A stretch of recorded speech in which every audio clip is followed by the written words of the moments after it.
today is May 4th. Happy Star Wars Day. The biggest news story of today in the political sphere is the Jordan Neely New York subway situation.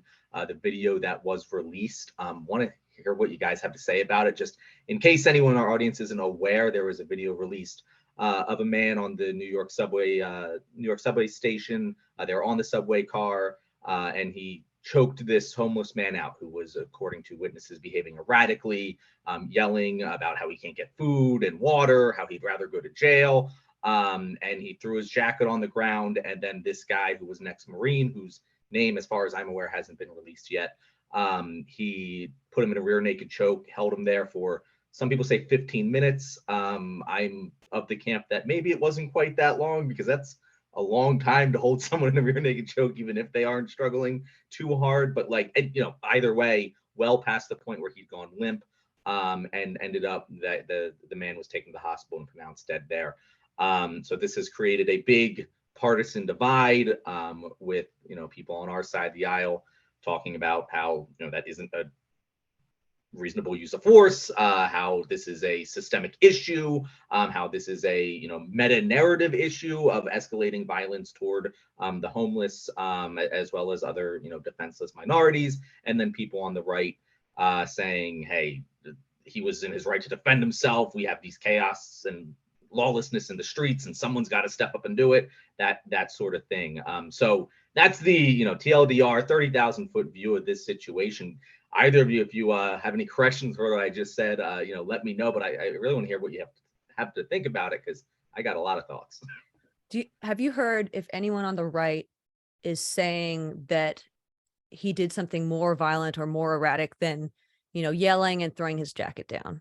Yeah, no, that's the crazy part of this. Like the biggest, I don't know, steel man argument is that he reportedly threatened people. Now, we don't know what the threat was. As someone who has been on the New York subways many times with homeless people behaving erratically, Yeah. I've been in that situation where, oh my God, that person's acting crazy, and you just kind of ignore it because you're on a New York subway. What did you expect? And I've heard be like, oh, I want to kill people, blah, blah, blah. And you're just like, okay, buddy, it'll be okay. And that's the normal New Yorker response to this situation, I think. But that is what I imagine the sort of thing was. He was like, I don't care if I go to jail, I could hurt someone, it doesn't matter, I don't care about my life. That seems to be what witnesses are saying.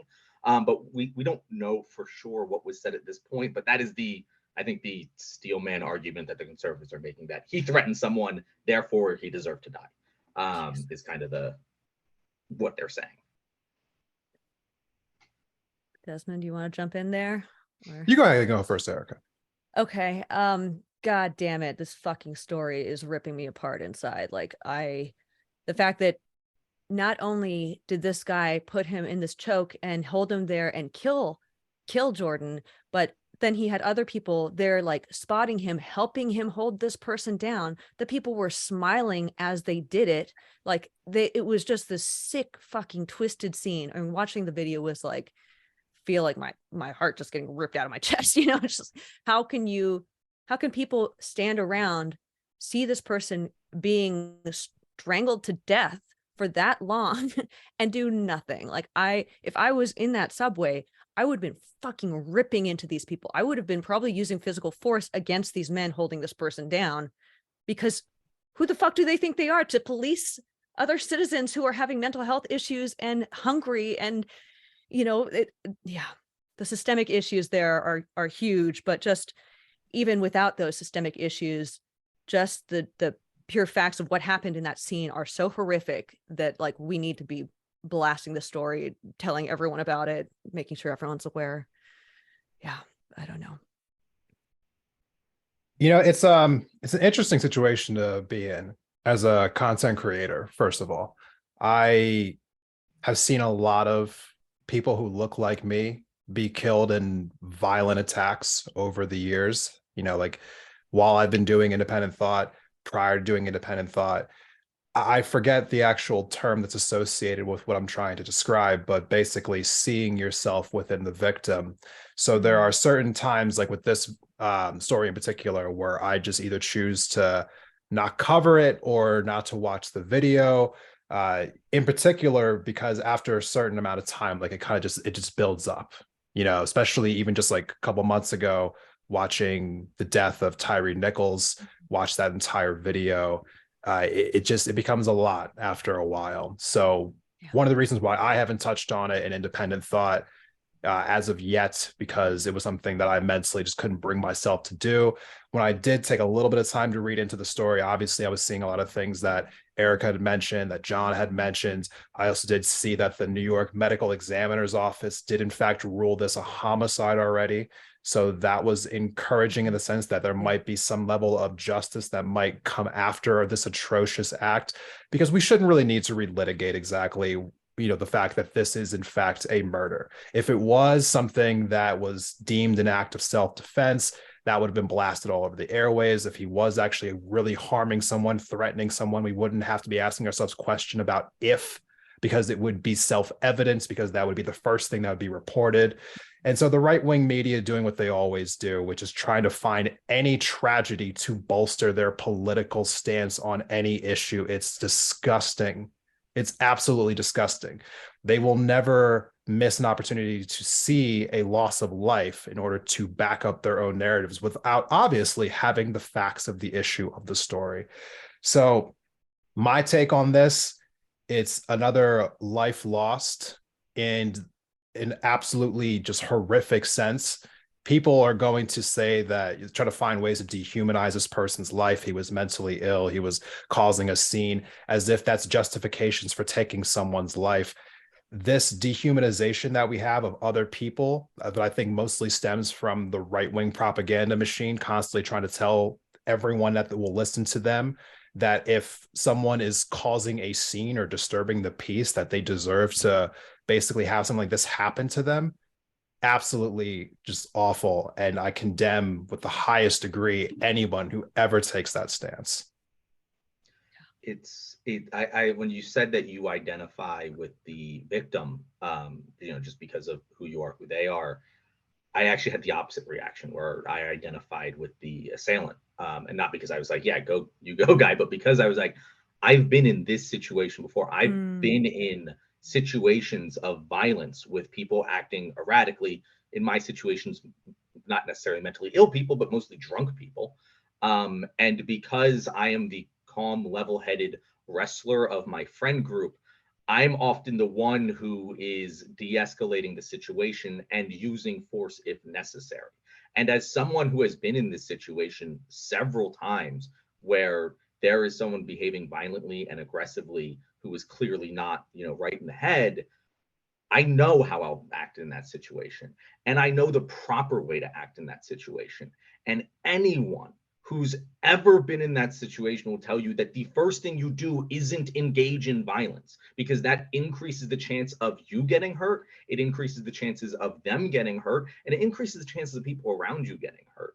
And he's a Marine. Like, we're not talking about like some random guy. It's a Marine who has training in how to kill people. And you don't just put a rear naked choke on accident. Like, you have to be taught and learn how to do that. And if you've been taught and learned how to do that, you know how deadly it is. And as soon as you feel them go limp, you have to let go, because you can end their brain.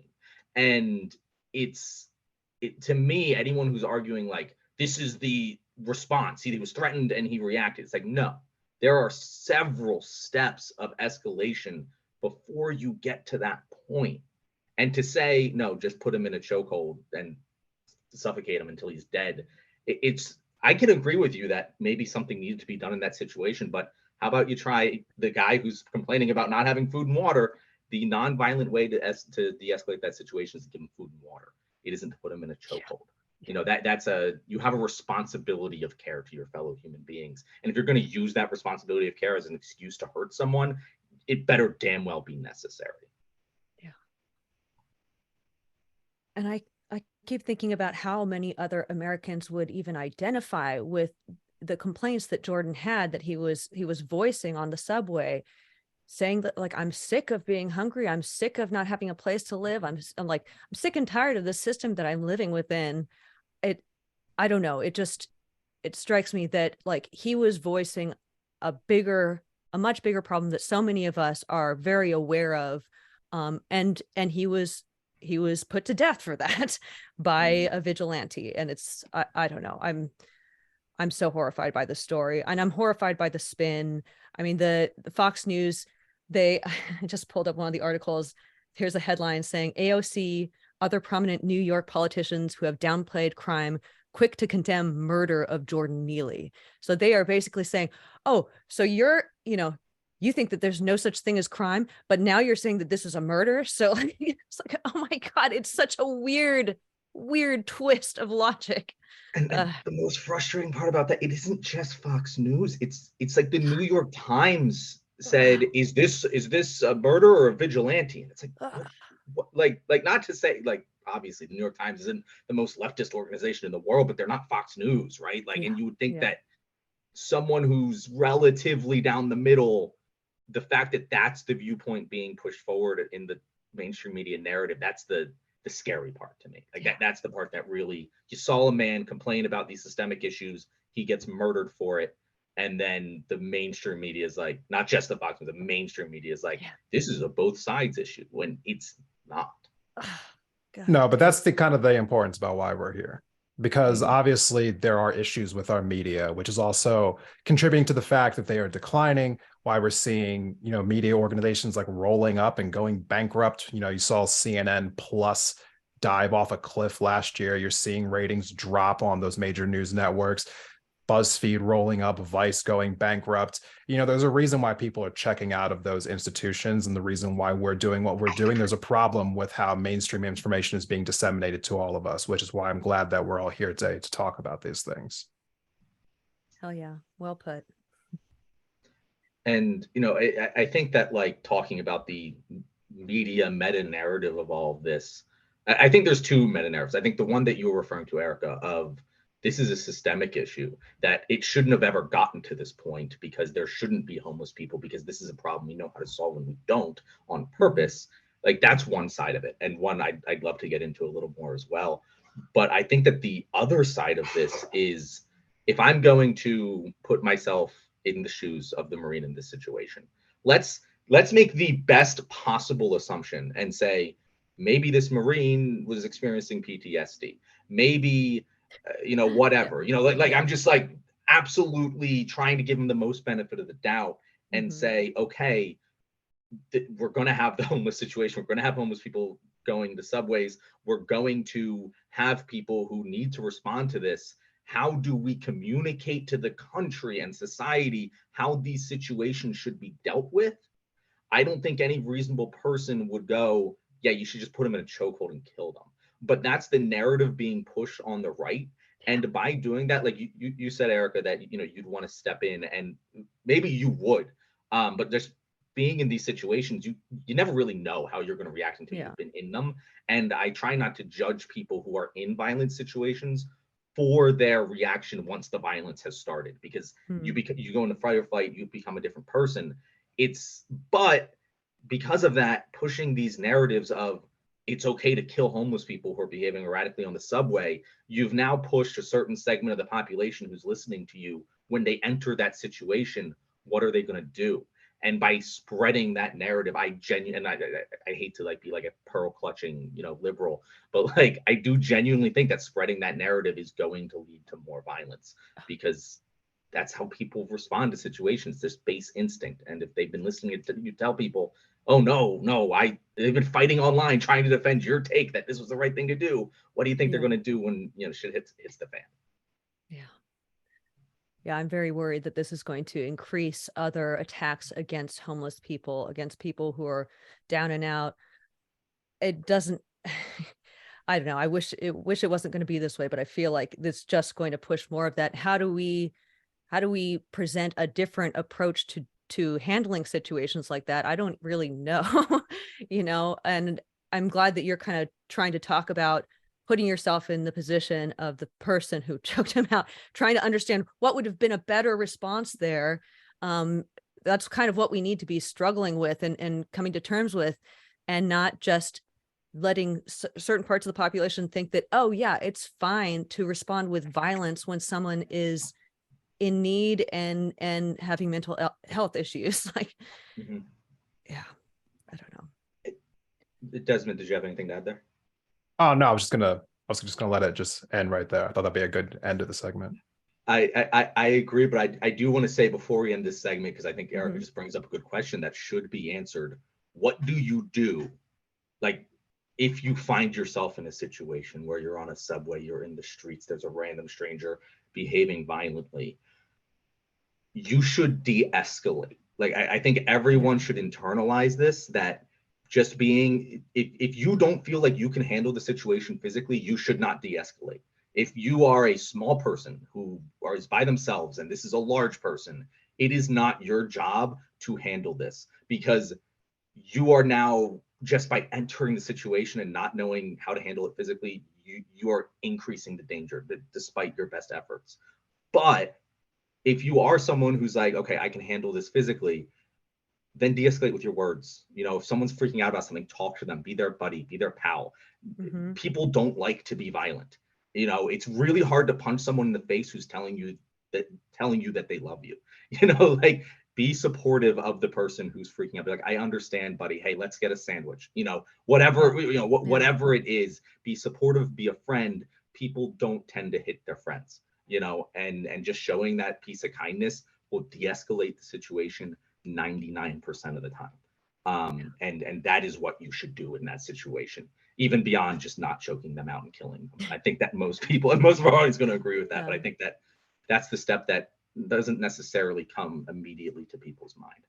Mhm. Well put.